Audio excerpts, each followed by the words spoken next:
ज़ाहिर है आपके तजर्बे का फ़ायदा उठाते हुए जो डिप्लोमेटिकली क्या होगा उस पर भी हम बात करेंगे, मगर उससे पहले बतौर जर्नैल आप जानते हैं दोनों ममालिक की क्या इस वक्त सलाहियत है जब एक ऐसा माहौल बना हो कि पाकिस्तान कह रहे हैं कि जो इंडिया करेगा हम उसका दुगना करेंगे, और भारतीय मीडिया रिपोर्ट कर रहा हो कि एक फ्री हैंड दे दिया है नरेंद्र मोदी ने अपनी अफवाज को, वज़ीर आज़म मोदी ने, कि वो फैसला करें किस तरीके से पाकिस्तान को रिस्पॉन्ड करना है। न्यूयॉर्क टाइम्स रिपोर्ट कर रहा है कि भारत किसी भी किस्म के हमले का एक माहौल बना रहा है। क्या हो सकता है और क्या दोनों अफवाज अगर आमने सामने आती हैं तो उस सूरत में क्या कैपेसिटी है दोनों की? अस्सलाम वालेकुम शाहजेब, अस्सलाम वालेकुम पाकिस्तान। मेरे ख्याल में कैपेसिटी तो दोनों मुल्कों की है और बहुत कंपैटिबल कैपेबिलिटीज़ दोनों के पास हैं।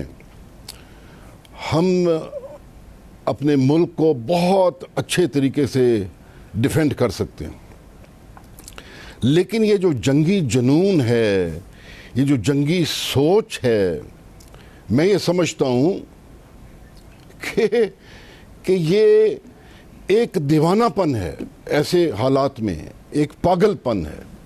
और स्पेशली जब एक कौम की आप शिनाख्त छीन लें, उनकी आज़ादी छीन लें, और फिर वहाँ से कोई तहरीक चले और आपकी पॉलिसी के अगेंस्ट अगर रिएक्शन आए और आपका कमांड स्ट्रक्चर, आपकी इंटेलिजेंस अगर सोए रह जाए, तो एक जो इंसिडेंट है उस फेलियर को उठा के आप एक न्यूक्लियर जंग बना दें, तो ये क्या सोच है या ये क्या क़यादत है?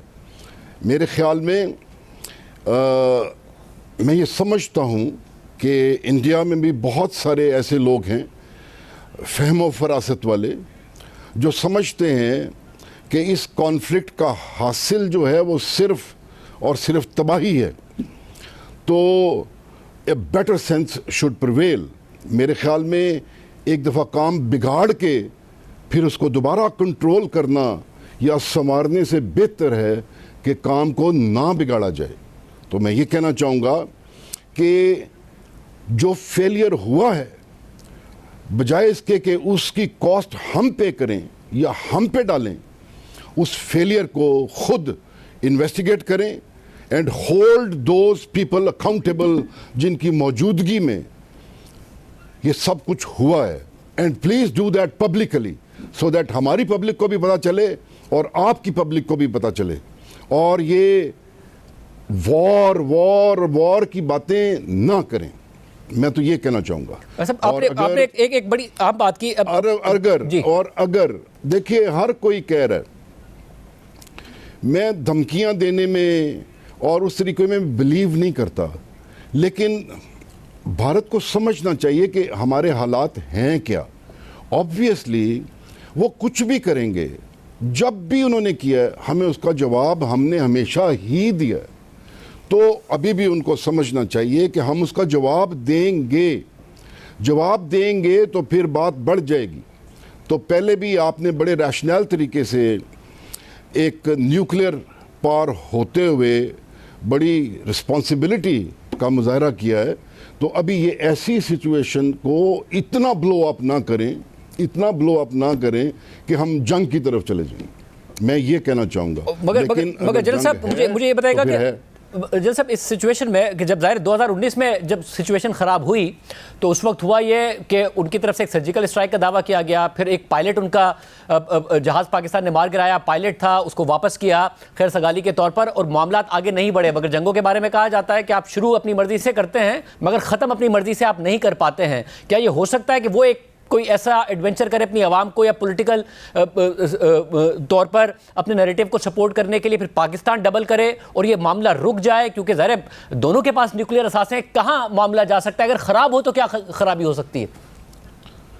देखिए, पहली बात तो ये है कि पुलवामा के बाद जो हुआ सब ने देखा, तो हमने उनका पायलट भी वापस किया। बल्कि आप मेरे से सुन के ये हैरान होंगे कि मैं अप्रिशिएट करता हूँ कि कितनी विजडम प्रिवेल हुई और इंडिया ने उस बात को मज़ीद आगे नहीं चलाया और उन्होंने इस पूरी चीज़ को एक काउंटर टेररिज्म के कंस्ट्रक्ट में रखा, यानी कि उन्होंने इस चीज़ का ख़ास ख्याल रखा कि इसको काउंटर टेररिज्म के साथ लिंक किया जाए, ना कि जनरलाइज किया जाए। तो हमने तो उनको जवाब इफ़ेक्टिवली दिया ही दिया, लेकिन उन्होंने भी अक्लमंदी और शऊर का मुजाहरा किया, जिसकी वजह से उन्होंने बात बाद में बढ़ने नहीं दी। अभी अगर वो चाहते हैं कि अवाम के जज्बात के साथ खेल के या इसको सियासी फ़ायदा हासिल करके वो कोई एक्शन करेंगे तो फिर हम उसका जवाब देंगे, तो उनको दोबारा फिर ना उसको कंस्ट्रेंट को एक्सेप्ट करना पड़ेगा और दोबारा फिर वही सिचुएशन हो जाएगी। तो मेरे ख्याल में दोनों साइड्स को ये सोचना चाहिए कि उस तरफ जाएं ही ना, बिकॉज वो रास्ता जो है वो मुकम्मल तबाही का रास्ता है। जब आप कहते हैं कि मुकम्मल तबाही का रास्ता है, आप ये कह रहे हैं कि इसके अलावा कोई ऑप्शन नहीं होगा कि ये सिचुएशन इतनी एस्केलेट हो जाए कि दो न्यूक्लियर नेबर्स हैं और मामला न्यूक्लियर तक चला जाए, जो जाहिर है फिर हर तरफ ही तबाही होगी। ये हो नहीं सकता कि कन्वेंशनली एक दूसरे पर हमले हो रहे हों और यहाँ तक रुके कि वो हम पर करें, हम उन्हें जवाब दें, वो फिर हम करें, फिर हम जवाब दें। ये बात यहाँ नहीं रुकेगी। देखिए, एक रिस्पॉन्सिबल मुल्क क्रेडिबल न्यूक्लियर डेटरेंस के साथ वो न्यूक्लियर की बातें ऐसे नहीं करता। मैं भी इस तरह बातें नहीं करना चाहता, लेकिन एक बात सच है कि कन्वेंशनल कैपेबिलिटी जो है वो आइसोलेशन में नहीं है, न्यूक्लियर जो है उसके साथ जुड़ा हुआ है। तो मैं ये समझता हूँ कि अब जंग जो है उसका दरवाज़ा बंद हो चुका हुआ है, और अगर बंद नहीं है तो फिर मुकम्मल तबाही है। आप यकीन कीजिए, हम एक दूसरे को खा जाएंगे, एक दूसरे को हम तबाह कर जाएंगे। तो मैं ये कहना चाहता हूँ कि ये छोटा सा इंसिडेंट, क्या ये स्टेट्समैनशिप है कि एक छोटा सा इंसिडेंट है और आप उसको इतना ब्लो अप कर रहे हैं कि आप पूरी दुनिया को ख़तरे में डाल रहे हैं, पाकिस्तान को और भारत को आप ख़तरे में डाल रहे हैं। तो आई पर्सनली फील, जो मुझे डील करके और लीडरशिप का जो मुझे उनके विजडम का अंदाज़ा है, आई थिंक कि इट शुड स्टॉप हियर। और ये रोकने के लिए, क्योंकि ज़ाहिर पाकिस्तान ने हर चीज़ ऑफर करके देख ली है, पाकिस्तान ने कहा आप हमें सबूत दे दें, वरना न्यूट्रल तहकीकात के लिए भी पाकिस्तान तैयार है। मगर वहाँ से जो मीडिया का नैरेटिव है या फिर ख़ुद नरेंद्र मोदी हुकूमत का जो माजी में नैरेटिव रहा है, उसके बाद और जो इतनी हीट उन्होंने बढ़ा दी है, जो वॉर हिस्टेरिया क्रिएट हुआ है, उसमें क्या ऑप्शन है? नरेंद्र मोदी क्या कर सकते हैं इस वक्त, वज़ीर आज़म मोदी? देखिए, असल में ये हिस्टेरिया ही जो है ना, हम दोनों को खा जाएगा। इस हिस्टेरिया को, इस गुस्से को, इस जज्बात को ही तो कंट्रोल करना लीडरशिप का काम है। और अगर आप खुद ही वो हिस्टेरिया क्रिएट करेंगे और ख़ुद ही जज्बात इतने ऊपर ले जाएंगे और उसमें मीडिया भी अपना रोल इस तरह का प्ले करेगा, तो फिर स्टेट्समैनशिप जो है ना, उस पर क्वेश्चन आ जाते हैं कि क्या आप एक छोटी चीज़ को इतना बड़ा कर दें। आपको अगर ताकत का खुमार है तो बेहतर तरीके से भी चीज़ों को हैंडल किया जा सकता है। अभी ऑप्शंस ऑब्वियसली, अगर वो एग्रेशन पे हैं तो उनको ऑप्शन है, वो डिस्टेंट रहते हुए, बियॉन्ड विजुअल रेंज रहते हुए वो कुछ ना कुछ कर सकते हैं, कोई आइसोलेटेड एक्शन कर सकते हैं। लेकिन उसी तरीके से फिर हम उसको रिपीट कर देंगे, हम उसका जवाब फौरी तौर पे बगैर पूछे दे देंगे, तो फिर उसके बाद क्या होगा? अगले स्टेप का आप सोचें। तो फिर वो सोच, फिर it will be at their door, तो we will take it to their door. तो ये आप देखिए ना कि दो स्टेप आगे चल के सोचें। तो मैं ये समझता हूं कि इसको जिम्मेदारी के साथ, रिस्पॉन्सिबिलिटी के साथ इस इशू को दोनों साइडों को हैंडल करना चाहिए। मतलब दोनों साइडों को हैंडल करने के लिए, क्योंकि आप मुशीर कौमी सलामती भी रहे, आपकी अजीत डोल से 2 मुलाकातें हुई, क्या ऐसे हालात में, इस वक्त जो सिचुएशन है, क्या ऐसे हालात में भी कहीं ना कहीं कोई पसे पर्दा रवाबित होते हैं जो सिचुएशन को डील कर सकें, टेम्परेचर को नीचे ला सकें, या कोई रवाबित नहीं होते हैं? देखिए, 2 न्यूक्लियर पावर्स हैं मैं और अजीत डोवल साहब तो इस रिलेशनशिप को अ कॉल अवे रिलेशनशिप बना चुके थे।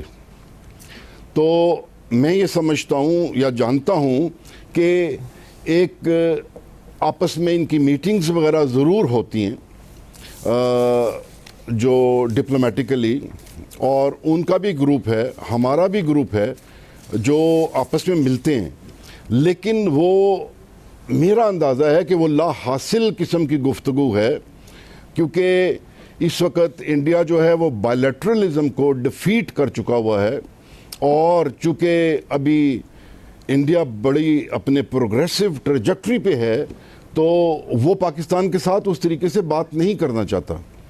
तो फिर भी मैं समझता हूँ कि जो डिप्लोमेटिक जो बैकडोर डिप्लोमेसी है उसके ज़रिए से या वैसे भी तो better sense should prevail, because ये टिट फॉर टैट जो भी इसहाक डार साहब ने कहा है, या जो रिजॉल्व आपको आर्म्ड फोर्सेस का हमारी साइड पे नज़र आता है, मैं ये कहूँगा कि ये बात बढ़ जाएगी। इसको इधर ही रोकें, उसी में आपका फ़ायदा है, उसी में हमारा फ़ायदा है। इस जज्बात को ठंडा करें, टेम्पर्स को लो करें और play it coolly, because this will damage both of अस। अच्छा, और इस सूरत में क्या फिर कोई तीसरा मुल्क, कोई दोस्त मुल्क, जाहिर है पाकिस्तान के जो दोस्त ममालिक हैं उनके इंडिया के साथ भी बहुत अच्छे ताल्लुकात हैं, सऊदी अरब की बहुत सरमायाकारी है, बहुत ज़्यादा इकोनॉमिक कोऑपरेशन है दोनों के दरमियान, इंडिया और सऊदी अरब के दरमियान। ईरान ने तो सालिसी ऑफ़र भी की है, क्या ये ममालिक कुछ किरदार अदा कर सकते हैं?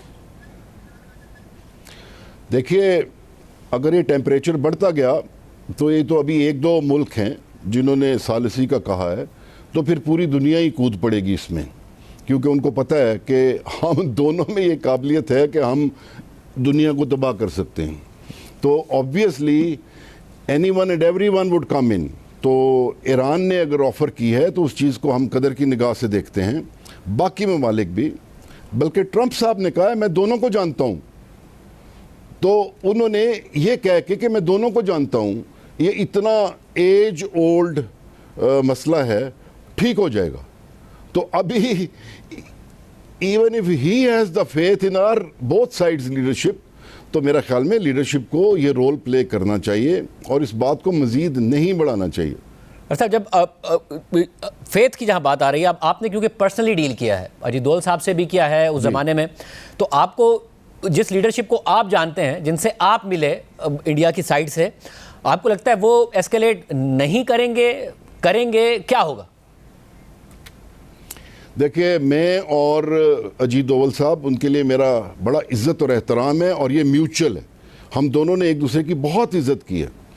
मैं और अजीत डोवल साहब हम आपस में जब बात करते थे तो यही बात होती थी कि अगर हम दोनों के होते हुए अगर हमारा टेम्परेचर राइज करता है तो हम दोनों का कसूर होगा, and we will make sure कि हमारा टेम्परेचर कभी हाई ना हो, क्योंकि हम तो अमन की बातें करते थे। हम अपना जो यूथ बल्ज है यहाँ से, इंडिया से, वो यूरोप भेजने की बातें करते थे, वो ममालिक की बातें करते थे जहाँ पे नेगेटिव पॉपुलेशन जा रही है, कि इन सब स्लॉट्स को इन जगहों पे हम लोगों ने जाके तो ऑक्यूपाई करनी है ये चीज़ें।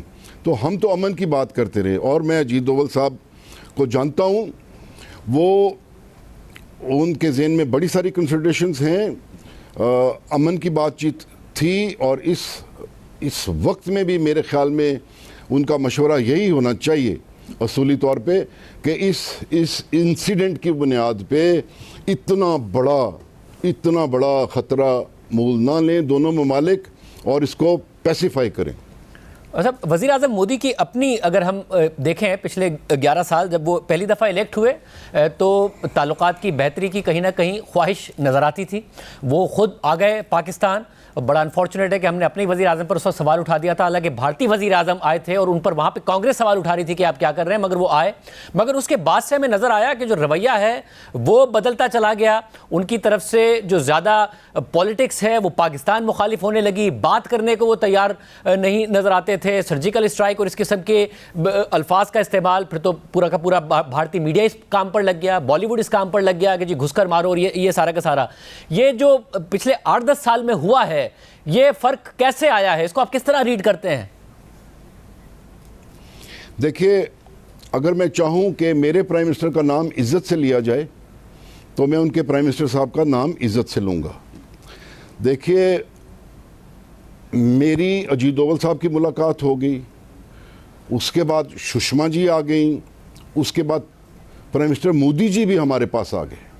It was a great opportunity, it was a great opportunity which I feel कि आपके घर चल के आ गए। लेकिन इस अपॉर्चुनिटी को तकरीबन दोनों साइड्स ने उस तरीके से कैश नहीं किया। फिर उसके बाद इसी तरह के जो इंसिडेंट्स हैं वो अरप्ट होना शुरू हो गए, पठानकोट, उड़ी और इस तरीके से। उसका भी इल्ज़ाम इंडिया ने फिर हमारे पे ही लगाया और फिर फाइनली उन्होंने यूनिलैटरली कश्मीर की आवाम के जज्बात को मद्देनज़र ना रखते हुए भी जो बीजेपी का अपना एक एजेंडा था कश्मीर पे, उन्होंने 370 को एब्रोगेट कर दिया और उनकी कौमियत और उनकी शनाख्त छीन ली। तो वो एक ऐसा मौका था जिस पे बहुत बड़ा फ़र्क आ गया, क्योंकि हम कश्मीर पे कॉम्प्रोमाइज़ नहीं कर सकते। तो उसके बाद बायलैटरल बातचीत भी नहीं रही। तो ये जो थोड़ा अरसा है, इसमें इस तरह के वाक़यात और ख़ास तौर पे कश्मीर को जो उनकी आज़ादी को सलब करना था, वो बेसिस बना इस इतनी कशीदगी का। अब यहाँ पानी तक बंद करने की बात आई हुई है, और ज़ाहिर है पानी बंद करने की बात आना, इंडस वाटर ट्रीटी से विड्रॉ करना, तो इस सिचुएशन में क्या पाकिस्तान ने जितना किया उतना ही कर सकता है, या पाकिस्तान को भी कुछ और करना चाहिए और भारत को भी कुछ और करना चाहिए इस सिचुएशन को बेहतर करने में? देखिए, दोनों साइड्स को करना चाहिए, दोनों साइड्स को मिलजुल के करना चाहिए। मैं ये समझता हूँ कि हमारी आने वाली जनरेशन्स जो है वो इतनी समझदार होंगी कि उनको पता चल जाएगा कि जंग हासिल नहीं है, जंग का कोई हासिल नहीं है, and they will patch up. तो मेरे ख्याल में उन तक बात ना जाने दें, आप खुद दोनों साइड्स जो है मिलजुल के इसी वक्त पे इस मसले को हल करें। We need to come close, we need to resolve our disputes, and both of us need to belong to future by resolving our disputes। तो ये पाकिस्तान को भी करना चाहिए, इंडिया को भी करना चाहिए, क्योंकि अभी जंग हासिल नहीं है, जंग का कोई हासिल नहीं है। पाकिस्तान में ज़ाहिर एक ऐसा टाइम था जब पाकिस्तान का वज़ीर आज़म इंडिया के साथ ताल्लुकात बेहतर करने की बात करता था तो उसके खिलाफ प्रोपेगेंडा शुरू हो जाता था। ये माजी में होता रहा कि सिविल अस्करी क़यादत एक पेज पर नहीं थी, मगर हमने फिर इमरान खान साहब के टाइम में देखा जनरल बाजवा भी चाहते थे ताल्लुकात बेहतर, इमरान खान भी चाहते थे। आज भी अगर वज़ीर आज़म शहबाज शरीफ चाहते हैं तो अस्करी क़यादत की तरफ से भी ये नहीं है कि इंडिया के साथ जंग लड़नी है। आपको लगता है पाकिस्तान में इस वक्त माजी के मुकाबले में ज़्यादा बेहतर है माहौल अगर इंडिया की तरफ से इनिशिएटिव लिया जाता है कि ताल्लुकात बेहतर हो सकें और ये जो दहशतगर्दी के वाकयात के एक दूसरे पर इल्जामात हैं इनसे पीछे हटा जा सके? ये इस वक्त माहौल ऐसा है? देखिए, असल में ना बेसिक कॉज जो है ना वो है कश्मीर। वो हमारे दरमियान और इंडिया के दरमियान हाइल हो गई है। अब ये कैसे हो सकता है कि पाकिस्तान जो है वो कश्मीर पे किसी तरह का कॉम्प्रोमाइज़ कर ले? कैसे वो लोग जो अपनी शनाख्त, अपनी आज़ादी के लिए लड़ रहे हैं, कैसे, मेरा मतलब है, हम उनको मॉरल सपोर्ट ना दें? असल अब जो हमारा पॉइंट ऑफ कंटेंशन जो है हम दोनों के दरमियान वो कश्मीर का है। देखिए ना, मामलात चल ही रहे थे ना, तो अगर ये उसी तरीके से मसला चलता रहता, एब्रोगेट ना होता, कॉम्प्रीहेंसिव डायलॉग रहता, तो हम आपस में बातचीत करते रहते। तो अभी इन्होंने ना सिर्फ कश्मीर बल्कि साथ पानी का मसला भी क्रिएट कर दिया, यानी कि एक डिस्प्यूट पहले था तो अब उसको मल्टीप्लाई कर दिया विद वाटर। तो दोनों साइडों को ये सोचना चाहिए और both of us need to work together. और ये बायलैटरलिज्म जो डिफीट हुआ है उसको हमें रिस्टोर करना चाहिए।